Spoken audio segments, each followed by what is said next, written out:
Vozes, podcast produzido pelos estudantes de jornalismo da Unicesumar.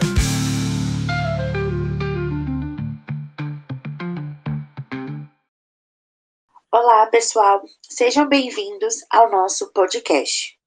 Oi, gente. Eu sou a Ingrid de Souza. E eu sou a Duda Baptista. No episódio de hoje, vamos falar sobre a Lei Rouanet e como ela impacta os pequenos artistas. Exato. A Lei Rouanet foi criada em 1991 e é um instrumento do governo federal para fomentar a produção e preservação cultural no Brasil. A lei funciona através de incentivos fiscais, permitindo que empresas e pessoas destinem parte do imposto de renda para apoiar projetos culturais aprovados pelo governo. Sim, uma das vantagens é que ela não retira dinheiro do orçamento do governo, mas permite que empresas abatam até 4% do imposto de renda na próxima declaração. Essa ferramenta ajuda a patrocinar projetos de várias áreas da cultura, como filmes, peças teatrais e exposições artísticas. Porém, há algumas limitações. Hoje, vamos discutir como os pequenos artistas enfrentam desafios para acessar esses recursos. Uma das principais críticas à Lei Rouanet é que grandes empresas preferem patrocinar grandes projetos, deixando os artistas locais de lado.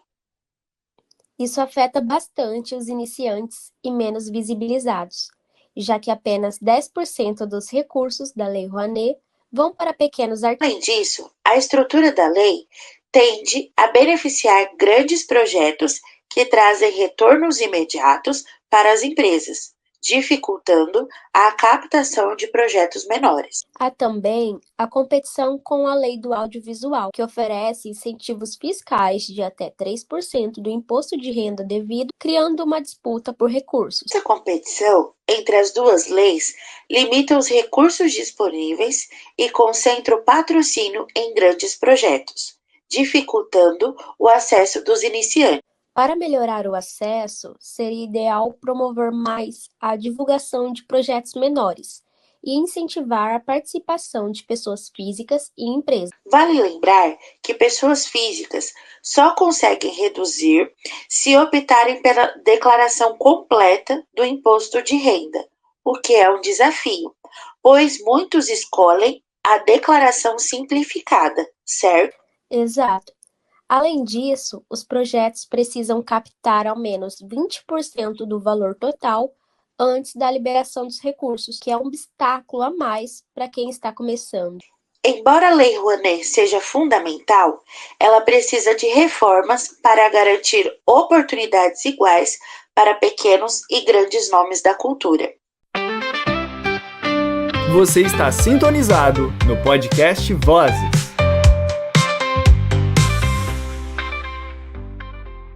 Apaixonada pelas artes desde pequena, nossa convidada é a cantora e atriz Ana Laura, que se dedica ao forró pé de serra. Em turnê pelo interior do estado de São Paulo, ela leva sua música às cidades menores com o apoio da Lei de Incentivo Paulo Gustavo. Esse projeto é mais um passo em sua trajetória como artista independente. Bom, Ana Laura, algumas perguntas para você. E a primeira, né? Qual que é a principal mensagem que você busca transmitir com o seu trabalho artístico? Nossa, eu sou apaixonada pelo que eu faço, né? Mas eu falo muito sobre amor, sobre respeito, é uma coisa que eu falo muito, né? As músicas que eu canto e as mensagens que eu faço, falo mesmo no palco. E um foco muito importante do meu trabalho também é a acessibilidade. A gente tenta sempre o máximo possível ter uma intérprete de Libras. Então é uma coisa que eu tô batendo bastante assim, né, nessa tecla, para falar que todo mundo precisa conseguir acessar um show, acessar a cultura. É muito importante para... Caramba, que excelente isso. E agora a gente gostaria de saber qual foi a sua maior motivação para buscar esse apoio através da Lei Rouanet? O que te incentivou a buscar esse incentivo, né? E vários outros dos quais você participa hoje? Certo. Eu sempre, desde que eu comecei a fazer teatro, né, profissional, ali em 2005, mais ou menos, foi quando eu tive contato a saber sobre a Lei Rouanet. E ser um artista independente é muito difícil, né, no Brasil, porque não tem um manual, assim. Você fala, eu sou artista, tá, o que eu vou fazer, onde eu vendo show, o que eu faço para monetizar, para sobreviver, né? É muito difícil. E é tudo muito caro, né? Então, para você fazer uma peça, você tem que ter dinheiro para cenário, figurino. E aí eu comecei a colocar projetos na Rouanet por causa disso, na busca de tentar produzir, né? Sempre na pindaíba e tal. Então, tinha essa tentativa de organizar e tentar produzir. Na verdade, eu nunca consegui captar pela Lei Rouanet. Depois de um tempo eu parei, né? Eu fiz 2 projetos, fui aprovada, mas tive a barreira da captação, que é uma barreira que acho que é a mais difícil para todo mundo, que é que não é famoso, né? Vamos dizer assim. E aí, mais recentemente, eu fui contemplada na Nelson Seixas, que é uma lei municipal. Depois eu fui contemplada no PROAC Editais, e fui contemplada, que é a turnê que a gente está rodando agora, na Paulo Gustavo Estadual. E é muito importante, né, justamente por isso. Essas leis me permitiram fazer projetos legais, com músicos bons, criar coisas, e, principalmente, que é a coisa que eu mais gosto, entregar esses shows gratuitamente. A gente faz em praça, faz em clube, mas tudo aberto ao público com entrada gratuita. É muito forte, muito importante também. Isso mesmo, a gente ficou curiosa para saber como foi esse processo, né? E eu fiquei pensando, será que tem algum, como eu posso falar, um desafio específico que você enfrentou e que te chateou ou que te fez, sei lá, pensar em parar ou não? Sobre as leis ou sobre a carreira, Ingrid? Sobre tudo, geral. A gente pensa em desistir todo dia, né? Justamente pela dificuldade, pelas muitas barreiras, né? Tem a coisa que eu acho que é muito forte. Eu sou uma mulher de 39 anos, estou com o pezinho no 40, então tem essa coisa cultural nossa de estar muito bem resolvida aos 30, né? De você já ser muito bem sucedido, e aí parece que você está sonhando e brincando ainda, né? A gente tem muita dificuldade, o nosso povo, pelo menos que é quem eu conheço, tem muita dificuldade de aceitar esse processo de seguir, de correr atrás do sonho, né? A gente parece que você precisa ter um emprego de carteira assinada e senão tá tudo errado, você é maluco, né? Meio isso. Então isso é uma coisa muito forte, especialmente por causa da idade, que vem uma cobrança ainda maior. A outra questão foi essa, de conseguir parceiro para trabalhar. É muito difícil, depois que eu migrei para música, você conseguir gente séria que quer trabalhar com você e se você não tiver dinheiro. Então foi muito importante para mim ser contemplada nas leis, porque eu sempre tive esse foco de usar as leis de incentivo para produzir e alavancar, né? Não para servir de bengala. Ana, o que assim, eu vi que você falou acerca desse desafio que você enfrentou e pela Lei Rouanet você não teve, né, esse incentivo. Eu queria que você pudesse explicar para nós como que é esse processo. Tem um projeto, você coloca o seu projeto lá, ele é aprovado, só que aí são vocês, artistas, que precisam ir atrás dessa parceria com essa pessoa ou empresa que vai financiar.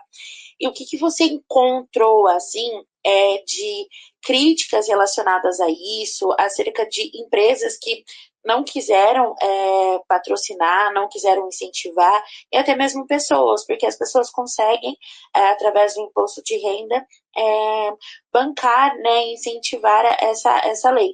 Mas o que você encontrou de dificuldade maior acerca disso, dessas empresas e dessas pessoas na hora de firmar esse incentivo? Eu acho que como as 2 vezes que eu fui aprovada, né, na lei, eu era imatura, assim, muito jovem no caminho. Para mim, eu acho que tem muito a ver com isso, de não saber os caminhos, de não saber como fazer. E também é isso, é muito difícil, não é tão acessível. Se você não tem, agora tem mais cursos, né? Tem mais recursos para você entender o caminho. Mas uma coisa que eu acho muito delicada, né? É muito importante falar sobre a Lei Rouanet, porque as pessoas não conhecem e falam coisas que a gente vai pegando informação e reproduzindo, né? As leis de incentivo são importantíssimas para o fomento do trabalho do artista e para que a gente chegue de uma forma mais acessível para o público, né? Mas eu acho que uma coisa muito delicada da Lei Rouanet, que eu acho que ainda é uma coisa a se pensar, assim, né, para resolver, é que como a pessoa que patrocina, a empresa que patrocina, ela divulga a marca dela, então é muito mais interessante para ela passar esse recurso para alguém que é famoso e ter o seu nome exposto para um show de 50 mil pessoas, do que mesmo que seja muito menor o recurso, entregar esse recurso para mim, que vou colocar 300 pessoas, 500 pessoas no show, entendeu? Então, acho que essa é uma grande barreira para o artista anônimo, né, não famoso, em relação à Lei Rouanet. Outra coisa muito importante é a falta de conhecimento das empresas e das pessoas sobre como trabalhar com esse recurso. As empresas do interior, por exemplo, muitas sequer sabem como isso funciona, como colocar isso em prática, como podem ajudar. Então, acaba que às vezes você não tem nem resposta. Por conta da ignorância acerca do assunto, porque foi algo muito comentado, né? Na época da pandemia, muito se dizia sobre a Lei Rouanet e as pessoas tinham informações fake news, porque muitas achavam que isso era retirado de saúde, educação, que essa parte destinada aos artistas poderiam ser destinadas para outras coisas, e na verdade não, é uma lei que incentiva a cultura e que deveria ser ainda mais falada, e foi um tema da qual nós quisemos trazer exatamente para isso, para passar essa informação, para dar informação tanto para as pessoas físicas quanto pessoas jurídicas que pudessem apoiar e incentivar cada vez mais artistas menores, porque os artistas grandes já são patrocinados por marcas e é isso exatamente a nossa intenção, em trazer essa informação ao público e trazer também o outro lado, porque as pessoas só querem, infelizmente, a crítica, só fazem críticas e não entendem como funciona o outro lado. Então, é exatamente isso. O seu depoimento aqui para nós é muito importante, como estudante e como sociedade também, porque traz essa visão, abre a mente das pessoas quanto a isso. Sim, é importante vocês falarem sobre isso, é muito legal o espaço também. O acesso à cultura é constitucional, né, gente? A gente tem direito a isso. E é muito negado, porque é caro ver um show, é caro consumir, né, cultura. As pessoas falam que não, a gente às vezes vive numa bolha que a gente olha o mundo a partir da nossa realidade, e não é assim que funciona, é muito difícil a gente chegar nesse lugar, nessa consciência, né, de ver que tem gente que não consegue comprar um livro. E muito entrou muito nesse lugar, né, esse estigma da Lei Rouanet, da mamata, não sei o quê, porque o povo acha que é isso, eu vou lá, eu não, né, a artista famosa vai lá, a Margareth Menezes ou o Lula pega o dinheiro na gaveta, dá o dinheiro para a artista e a artista vai para a praia, saca? Assim, a sensação que dá é essa, né? A mamar. As pessoas não têm ideia do quanto é trabalhoso você produzir através de lei de incentivo. É muito importante, é um recurso muito necessário.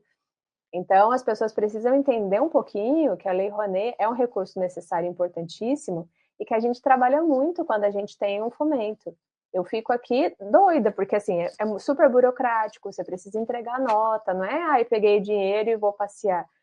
Gera emprego, gera renda, movimenta a economia. Então, eu acho que é essa parte que não é mostrada e que é muito importante que a gente fale sobre. Aproveitando esse gancho que você deu, a gente gostaria de saber se você recebeu algum retorno do público.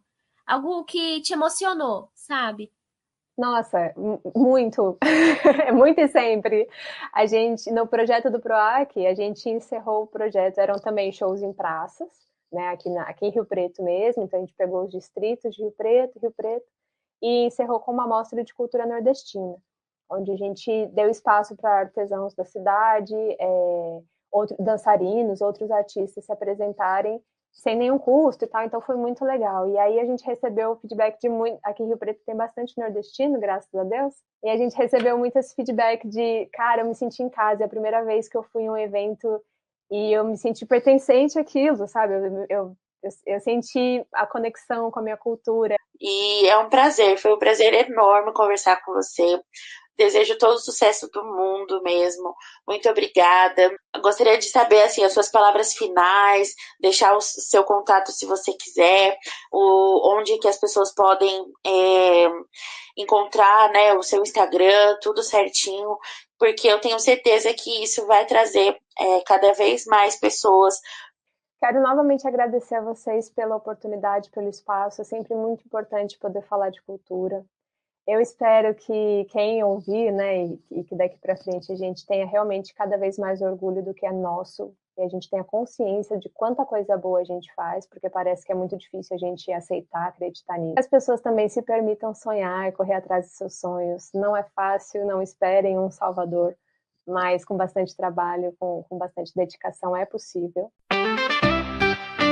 Você está sintonizado no podcast Vozes. Hoje temos o prazer de receber o Miguel Fernando, que é natural de Maringá, no Paraná. Com uma trajetória de quase 20 anos dedicada à economia criativa, que abrange áreas como arte, cultura, turismo, a história e também gastronomia. Ele é idealizador e administrador da plataforma de pesquisa Maringá Histórica, que tem sido fundamental para o resgate e valorização da memória da cidade. Além disso, Miguel já atuou como diretor executivo do Instituto Cultural de Maringá e como secretário municipal da Cultura. Atualmente, ele ocupa o cargo de presidente do Conselho Municipal de Políticas Culturais. Olá, Miguel. Que bom recebê-lo aqui no nosso podcast. Agradecemos por aceitar o convite para conversar sobre a Lei Rouanet. Foi um prazer estar aqui com vocês. Boa tarde, bom dia, boa noite para quem estiver nos ouvindo. Bom, e para começar, a relação atualmente com a Lei Rouanet? Bom, meu interesse surgiu porque eu trabalhava com pesquisa histórica, né? E a gente foi tentando compreender qual que era a melhor forma de poder modelar projetos e financiar ideias. Né? Então, estudando caminhos para avaliar quais eram as melhores modalidades para encontrar formas de financiamento, a gente acabou chegando até editais públicos e, obviamente, a Lei Rouanet. Para o nosso público entender melhor como que funciona, eu gostaria que você explicasse o que é a Lei Rouanet e como ela funciona, como que ela foi, o contexto que ela foi criada, né? E como que as pessoas conseguem esse patrocínio através dessa lei, com esses projetos sendo aprovados e financiados por essa lei. Por favor. Tá bom. Bom, bem a grosso modo, a gente tem algumas etapas. A primeira etapa é o proponente, o artista, o produtor cultural, a empresa interessada em acessar a Lei Rouanet. O que é a Lei Rouanet? É uma lei de 1991, em que o governo federal permite, por meio de renúncia fiscal, que empresas tributadas no regime de lucro real aportem uma parte do imposto que elas devem. Então, ao invés dela pagar 100% do imposto, ela vai pagar 96% e 4% ela pode escolher em projetos culturais e artísticos que estão aprovados na Lei Nacional de Incentivo à Cultura, a Lei Rouanet. Ela se beneficia porque ela expõe a marca dela como patrocinadora, ou seja, ela faz um marketing, ela faz uma ação social, ela cria um engajamento no território de interesse dela, sem que ela invista capital próprio. Ela trabalha com uma parte do imposto de renda devido. Bem, mas o proponente precisa estar com o seu projeto apto, aprovado. Então, o proponente ele precisa acessar uma plataforma chamada SALIC, que é o Sistema de Apoio a Leis de Incentivo vinculado ao Ministério da Cultura. Hoje todo o processo é feito online, é uma referência no mundo, inclusive. Afinal de contas, são mais de 3 décadas, né, de atuação da Lei Rouanet, a lei de renúncia fiscal mais antiga que a gente tem no campo da economia criativa no Brasil, de 1991. Leva esse nome porque, à época, o ministro da Cultura era o Paulo Sérgio Rouanet, então por isso que acabou ficando Lei Rouanet, né, mas é a Lei Nacional de Incentivo à Cultura. O proponente entra lá, ele vai explicar qual é a ideia dele. Então, título, objetivos gerais, objetivos específicos, justificativa, público atendido, orçamento, ficha técnica, o currículo da equipe, enfim, dentro da estrutura da Lei Rouanet, a gente tem instruções normativas, tem súmulas, tem resoluções, tem decretos que estabelecem vários limites ali de até onde você pode chegar, né? Mas, em linhas gerais, qualquer projeto que tenha vínculo com os segmentos estabelecidos no campo das artes e da cultura, então circo, teatro, dança, música, patrimônio, literatura, arquitetura, tecnologia, games, audiovisual, enfim, é um campo bem vasto. Você pode enquadrar dentro da Lei Rouanet, tendo as suas especificidades. Essa proposta é submetida para um corpo técnico vinculado à Secretaria de Fomento e Incentivo à Cultura do MINC, do Ministério da Cultura. Ali um corpo técnico de pareceristas faz uma análise preliminar de documentos, depois faz uma análise preliminar para entender se aquela proposta ela atende às exigências previstas, estabelecidas pela lei, pelas instruções normativas, leis complementares, etc. E depois ela vai para uma plenária que aprova a proposta. Então, beleza, cumpriu todos os critérios, ele vai com parecer favorável na plenária da Comissão Nacional de Incentivo à Cultura, que é composta por vários comissionários, né, que representam vários segmentos, eles referendam. Nesse momento, você está apto, a sua proposta se torna um projeto, falando bem a grosso modo, para simplificar, né, mas a sua proposta se transforma em um projeto, ela recebe um número específico, que é um número de PRONAC, do Programa Nacional de Incentivo à Cultura, é como se fosse o CPF do projeto, só o seu projeto vai ter este número, e aí de maneira também automática, são abertas 2 contas bancárias vinculadas ao Banco do Brasil, que é o banco conveniado ao governo federal. Uma conta captação e uma conta movimento, uma conta de movimentação. E aí sim, com isso, ou seja, publicado no Diário Oficial da União, no DOU, com as contas abertas, o proponente vai a mercado, vai a campo para sensibilizar potenciais patrocinadores para investirem no seu projeto. Então, depois de passar dessa etapa, aí entra no mercado de livre concorrência. Ao contrário do que algumas pessoas pensam, que o governo vai lá e dá o dinheiro direto para o proponente, não, isso não acontece. O proponente, o artista, o produtor, depois ele tem que ir a campo, sensibilizar, mostrar que o seu projeto é o melhor para receber aquele patrocínio, aquela intenção de patrocínio. A empresa seleciona o projeto ou os projetos, ela faz uma transferência bancária de maneira muito simples, muito resumida, porque todo o trabalho contábil já foi feito pelo seu contador, pela sua assessoria contábil, jurídica, tributária, etc. Ela só vai destinar uma parte do imposto de renda devido, os 4% do imposto de renda devido para os projetos que ela selecionar. E aí sim, o proponente vai executar o seu projeto, ele vai aprovar cada uma das etapas junto ao Ministério da Cultura, ele precisa aprovar as artes, ele precisa aprovar o plano de execução, o projeto entra em execução com o aval do Ministério, aí ele entrega o projeto, depois ele tem que fazer toda a prestação de contas, mostrando que o que ele previu, ele entregou, com relatório físico, contábil, com as notas fiscais, etc. Tem algumas versões de prestação de contas simplificadas que as novas instruções normativas estabeleceram, mas em linhas gerais é assim que funciona a Lei Rouanet. Por ano nós temos uma média de 4 a 5 mil projetos que entram em execução, mais de 20 mil projetos que são aprovados. E quais são os principais desafios?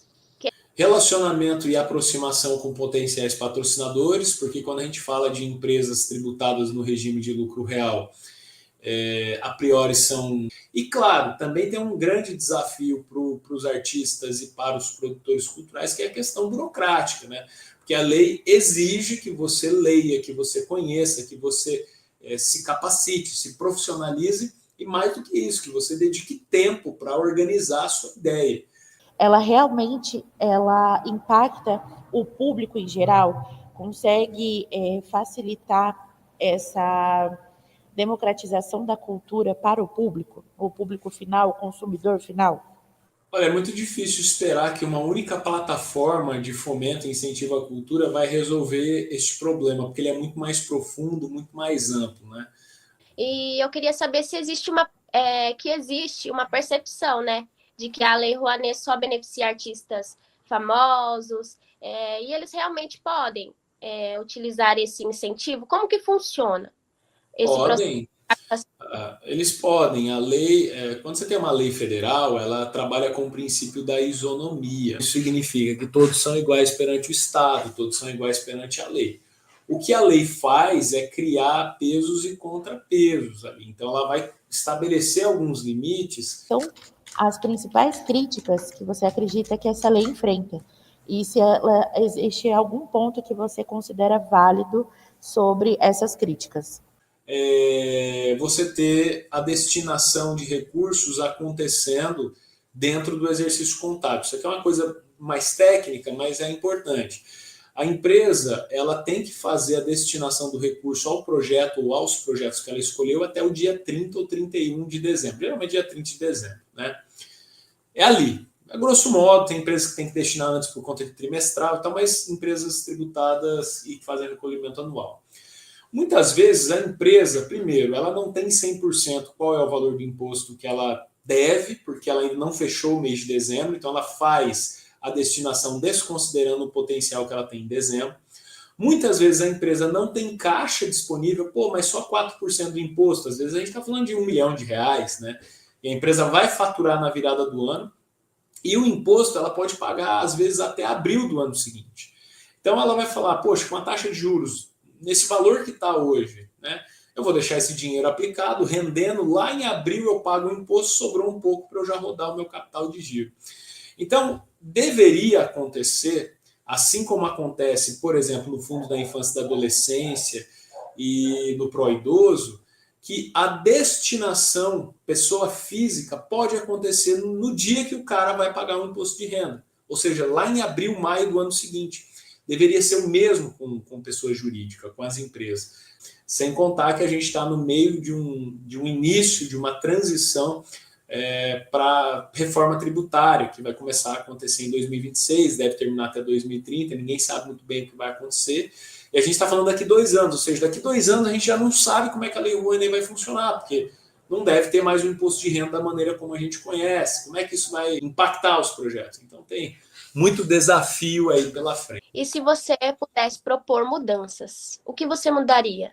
Eu acho que esse ponto que eu comentei há pouco, né, poder fazer a destinação fiscal na fonte, ou seja, até quando a empresa vai pagar o seu imposto. E talvez uma outra ação que eu faria se eu tivesse em um cargo executivo na União, no Ministério da Cultura, era criar programas de estímulo regional. Interessa, né, em apoiar essa cultura como patrocinador, como uma empresa ou uma pessoa física. Como que ela participa desse processo de incentivo e quais são as vantagens que ela vai ter em relação a esse incentivo fiscal? Bom, ela pode acessar ICI Maringá, IC de casa e maringá.com.br. Lá vão ter todos os projetos que são apoiados pela instituição, que é uma entidade sem fins lucrativos, atua em parceria com a Associação Comercial e Empresarial de Maringá e acompanha o projeto do começo ao fim. Presta consultoria, inclusive, gratuitamente para as empresas que quiserem fazer a destinação de recursos. Os benefícios para as empresas são vários. Além de cumprir vários ODS, Objetivos de Desenvolvimento Sustentável, no ato de fazer o aporte de uma renúncia fiscal, ele pode mapear territórios de interesse deles. Dá um exemplo clássico. Às vezes a empresa está num bairro, está numa região, e ali tem os seus funcionários, seus colaboradores. Poxa, podia ter um projeto no contraturno escolar de formação musical. Legal, podia ser Lei Rouanet, o proponente apresenta a ideia, a empresa patrocina, beneficia os colaboradores. Além disso, a empresa expõe a marca dela como patrocinadora sem colocar a mão no bolso, porque ela está trabalhando com renúncia fiscal. Então, são vários os benefícios, basta a empresa querer e a gente pode ajudar elas a chegar lá. Miguel, muito obrigada pela sua participação. Foi um prazer conversar com você. Obrigado, Duda. Obrigado, Ingrid. Foi um prazer. Estamos aí, sempre à disposição para poder compartilhar conhecimento e sempre aprender. Um abraço, tá? Muito obrigado por ouvir ao Vozes, podcast produzido pelos estudantes de jornalismo Unicesumar.